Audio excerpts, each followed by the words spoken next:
Nintendo and Sony. And I gotta put these two back together? Or rather, back together again. There's no way Sony would ever forgive Nintendo for the stunt they pulled. Then again, Nintendo would never trust Sony for the stunt they originally tried to pull. This won't be easy. Removing Nintendo from the equation last time was simple, but putting two companies that hate each other back together? I've got my work cut out for me.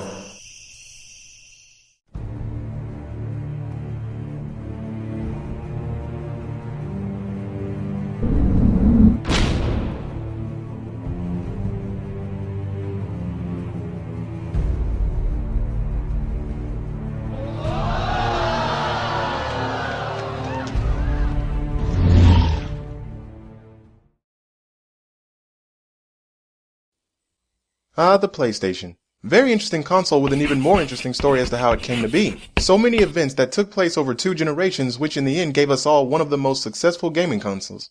A piece of hardware that was actually able to do what Sega couldn't do, though they did come close, and even Atari gave one more shot at. Take over Nintendo's spot as the #1 company in the gaming industry. But a lot of you have been asking how I think the events in gaming would have been altered if Sony and Nintendo were still on the same team. That's quite an interesting question, and not that easy to answer. Would a team like that really be able to take Microsoft out of the gaming industry? Or would the events have ended the same way? Would Nintendo have still bothered with the Wii and the casual fanbase if they never lost their original fanbase? Just how successful would Microsoft have been in the gaming industry with Nintendo and Sony on the same team? Well, in order to change today's events, we have to first go back and change an event that can lead us to where we are now with both Sony and Nintendo working together. It's time to play with history again, but first we need to find out where the problem started and fix it. Let's revisit a specific year. A year that an idea was made. A year that a specific company was the best company to team up with in order to make said idea work. A year when Nintendo was starting to become the most powerful company in the gaming industry. And that power was starting to make them a bit controlling, but also a little fearful. Let's revisit 1986. Location? Japan. A man by the name of Ken Kutaragi had a gift for his daughter. That gift? A Nintendo Famicom. It was a good gift, but there was something about it that didn't seem right to him. He was rather disappointed with 2 aspects of the console. One being the fact that it used cartridges instead of floppy disks. And 2, the sound chip. Of course, this being Kutaragi's main field, he decided to offer Nintendo his research team's floppy disk technology. Nintendo declined the offer, but only for the disc. The sound chip, on the other hand, didn't actually sound like that bad of an idea for their new 16-bit console that we, of course, aren't supposed to know about yet. Now at this time, Kutaragi really didn't have the power to make these kinds of deals with other companies. Oh, he still made the sound chip. He just kept it a secret, only showing it to the head of research and development. But Nintendo wanted a press release with Sony to announce their sound chip. So much for keeping it a secret.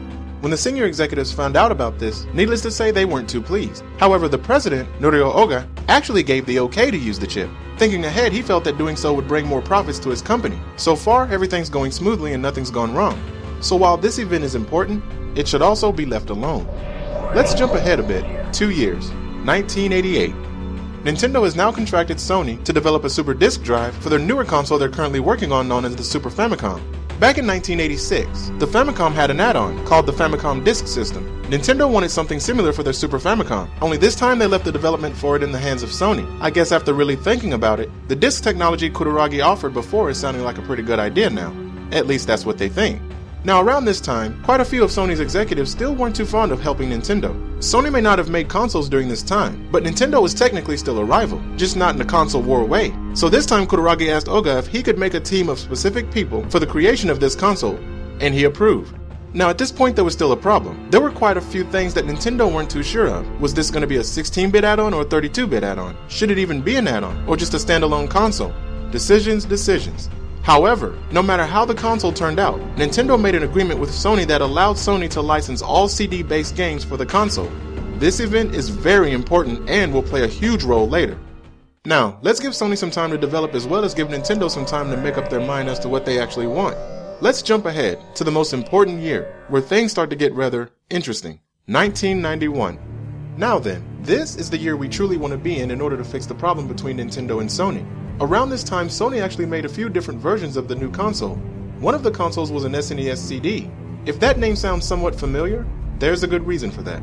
Another was a standalone console that could play both SNES cartridges and its own CD-based games. This would later be called the PlayStation. No, not that PlayStation. That's what we're trying to prevent. But it didn't take long for Nintendo to come up with an idea for the console after Sega announced that they were releasing the Sega CD. Now, after knowing what their main competition was doing, Nintendo knew exactly what they wanted. The new hardware would be a 16-bit add-on for the Super Famicom, fighting fire with fire. It sounded like a good idea, but it had one small problem. You see, unlike Nintendo and their "you can't do it unless we say so" attitude with the NES and the lockout chips they made, Sony made a chipset that could not only be manufactured by Nintendo but also by anyone else that was licensed to do so. Now, we of course know exactly how Nintendo works, but Sony doesn't. The chipset Sony wanted to make would no longer allow Nintendo to make their own lockout chipsets for their CD-based games. For the cartridges, however, Nintendo still had the power. To fix this problem, Nintendo came up with a solution. Their idea for the use of CD-ROMs for their console was to encase them in a customized plastic caddy, complete with, of course, an SNES lockout chip. This would ensure that unlike Sony, Nintendo would have full control over all of the licensing. But of course Sony didn't agree to that. They wanted to put the chip inside of the actual CD-ROM drive while leaving the games as normal CDs. This is the most important part of the event, and plays the biggest role in what we're going to have to fix. At this point, what we have here is a format war. One format gives the power to Sony, the other to Nintendo. Sony was just as power hungry as Nintendo was. However, due to the agreement Sony and Nintendo made back in '88, Sony could license all CD-based games for the console, and there was nothing Nintendo could do about it. So at this point, it looked like Sony won the power struggle. At least, they thought they did. One of the problems that need to be fixed now is starting to show itself, because Nintendo's true reasoning for the actions we know they're about to pull somewhat has a justification behind it. Let's push forward to the 1991 Consumer Electronics Show. Sony has now proclaimed that their goal is to license the hardware to the whole software company, which is the last thing Nintendo wants at this point. So the CEO of Nintendo, having no intention of losing all of the control they had over this process, decided to go and make an agreement with Philips, Sony's main rival, to make the console instead. Now let's go to the next day, 9 a.m., public press conference. Howard Lincoln announces that he has signed a deal with Philips, making the statement that since they were the ones who actually invented CD-ROM technology, they would have superior workmanship. Translation: we don't want to lose full power and control to Sony over the gaming licensing. And stop. Now we know what we need to fix to keep these two companies on the same team. What we have here is a gaming company who fears losing power to a non-gaming company that wants to allow developers to do what the gaming company tried so hard to prevent. And since they're the top gaming company right now, it makes perfect sense why they would betray the non-gaming company, if that makes any sense. Nintendo fears two things. One of those things being something that made it so difficult for them to even succeed in the US in the first place. Anyone and everyone making games on their console. They clearly didn't want another gaming crash, which was why they had to rely on Rob in the first place. The second thing they fear is piracy. But then who doesn't? Was Nintendo truly being greedy in this case? Or were they simply trying to prevent anything bad from happening to a company they worked so hard at to become successful? Just something to think about. We have to get rid of this format war between two companies that are supposed to be working as a team. But someone has to be in control of this without making the other feel powerless. We need Sony to allow Nintendo to do what they wanted originally with their format. Still allow discs, but use the lockout chips. This removes Nintendo's fear of piracy and anyone making games on their console. No fear, no betrayal. Let's change a few things. First, 1988.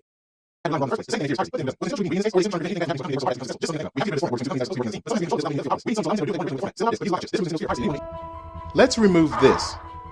Now let's redo the 1991 events. One of the consoles developed by Sony was an SNES CD. If that sounds familiar, there's a good reason for that. Another was a standalone console that could play both SNES cartridges and its own CD-based games. This would later be called the PlayStation. Nintendo decided to go with the standalone console, allowing developers to make games that the Nintendo's cartridges couldn't hold. To prevent piracy, Nintendo created a plastic caddy with a lockout chip for the CD-based games, while sticking to their typical lockout chips for their cartridges. In the Consumer Electronics Show, Nintendo and Sony introduced the Nintendo PlayStation, which would be released around Christmas time. Everyone was excited for this. Well, everyone except Sega. Now then, when making the Sony PlayStation, Sony simply modified in the real events what we currently have now in the altered events. In the real events, there were only about 200 models of this PlayStation that could play Super Nintendo cartridges. And like the PlayStation in our real events, it was designed as a multimedia entertainment unit. So besides playing Super Nintendo cartridges, it was also able to play audio CDs along with the CD-ROM based games. So what am I getting at exactly? Well, as far as our altered events go, Nintendo now has a console in the market that everyone in our altered events see as a new 4th generation console.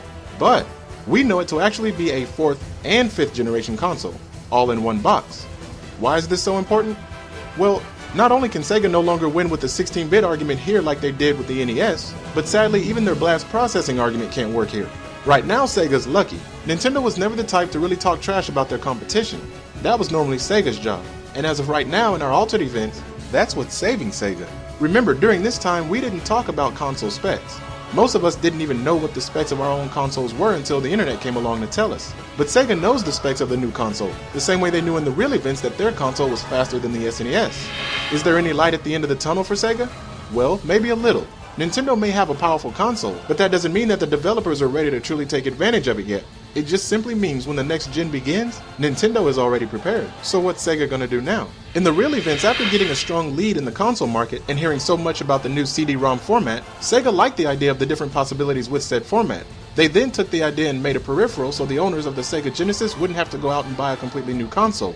Despite what one may think, this peripheral didn't have anything to do with Nintendo. Remember, as far as Sega was concerned, they had them covered. Having a 16-bit console competing with an 8-bit console put them ahead. But don't forget, the Sega Genesis wasn't the only 16-bit console in the market. Not only that, but Sega wasn't the only company looking to play around a bit with a new format. They just bragged about it more. While Sega may have liked the idea, the TurboGrafx 16 was actually the first console to have a CD-ROM peripheral. So we know that the Sega CD was made to compete with the TurboGrafx CD, not anything Nintendo made. Now let's switch over to the altered events. With Nintendo and Sony working together, and Sega clearly knowing about it, since we can assume that company rivals keep up with what goes on in things like consumer electronics shows, Sega now must know that Sony helped Nintendo with their new console. That's not to say that they're suddenly afraid. Remember, only we know about what happened to them in the 6th generation. Remember, as far as they're concerned, Sony isn't even a gaming company. If anything, they're just a hardware company that helped Nintendo create their newest console. However, Sega now also knows that Nintendo's new console came prepared with a feature that they're about to release as a peripheral, with the intention of competing with a completely different company,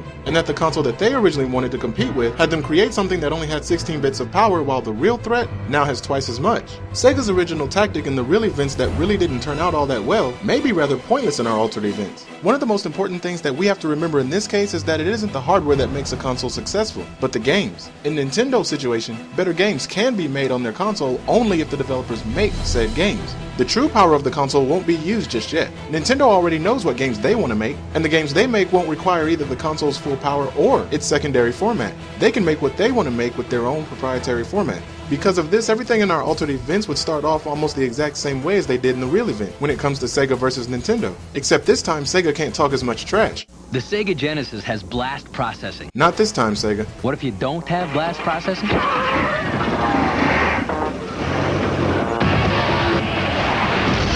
Nope, that won't work either.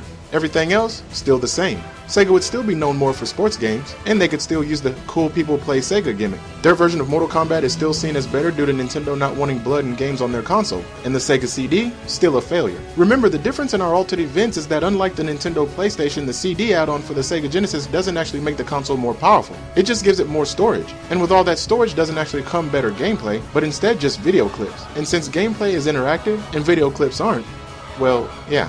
That doesn't mean that the Sega CD didn't have its share of good games. A game like Sonic CD was considered one of the best, but it was a game that could have easily been made visually without the Sega CD. So in our altered events, Sega's gonna have to do something before developers figure out how to truly take advantage of the Nintendo PlayStation. Let's see what's going on in the next year. Now, back in '91, there was a rumor spreading around that Atari was making a comeback with a brand new 32-bit console. It was also said to compete with the Super Nintendo later that year. But at the same time, they were also working on a second, more advanced project. Strangely though, the second more advanced project was actually taking shape much quicker than they expected it to, so the 32-bit console was cancelled, and more focus was put on the second project. After 3 years of research, it was believed that the new system would feature much better technology than the Super Nintendo did. But what about the Nintendo PlayStation? Nintendo and Sony are at the top right now. However, the true power of the Nintendo PlayStation hasn't actually been seen yet. And since no one's actually seen the PlayStation's true power yet, this could end up making it difficult for the PlayStation portion of the console to be successful. Can this new console being released in '93 really be a success? Or do we already know what to expect? And what about Sega? They can only survive as long as the real power of the Nintendo console isn't shown. They don't know what kind of games could be expected from this. But of course, we do. Can Nintendo and Sony continue to work together? Or will their relationship change when competition gets heavier? Then again, will competition ever be strong enough to compete against a team like this?